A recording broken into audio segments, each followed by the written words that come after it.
বিএনপির সমালোচনা করে আওয়ামী লীগের প্রেসিডিয়াম সদস্য ও সাবেক কৃষিমন্ত্রী ডক্টর আব্দুর রাজ্জাক এমপি বলেছেন, ধর্মনিরপেক্ষতা ও অসাম্প্রদায়িকতা আওয়ামী লীগের নীতি। আওয়ামী লীগ বিশেষ করে মানবতা ও ধর্মকে ব্যবহার করে কারো কোনো ক্ষতি করেনি। বিএনপি ধর্মকে ব্যবহার করে তাদের অস্তিত্ব বিলীন হওয়ার পথে। এ সময় তিনি আরো বলেন, বিএনপি আন্দোলনের কথা বলে অথচ তাদের আন্দোলন জনগণের কাছে যায় না। জনগণের কাছ থেকে তারা কোনো সাড়াও পায় না।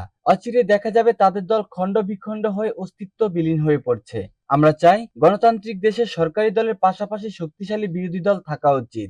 শুক্রবার ২১ জুন বিকেলে টাঙ্গাইলের মধুপুরে উপজেলা পরিষদের চেয়ারম্যান ইয়াকুব আলীকে গণসংবর্ধনা অনুষ্ঠানে প্রধান অতিথির বক্তব্যে তিনি এসব কথা বলেন। প্রধানমন্ত্রী ভারত সফর নিয়ে সাবেক কৃষিমন্ত্রী বলেন, শেখ হাসিনা খালি হাতে ফিরবে নাকি কিছু নিয়ে আসবে বিএনপির অপেক্ষা করা উচিত। ভারত অনেক বড় দেশ, তাদের সাথে আমাদের বন্ধুত্বের হাত বাড়িয়ে রেখেছি। সত্যিকারের যদি তারা আমাদের বন্ধু হয়, অবশ্যই আমরা পরস্পরের সহযোগিতার মাধ্যমে দুই দেশে উপকৃত হব এবং দুই দেশে উন্নতি করব।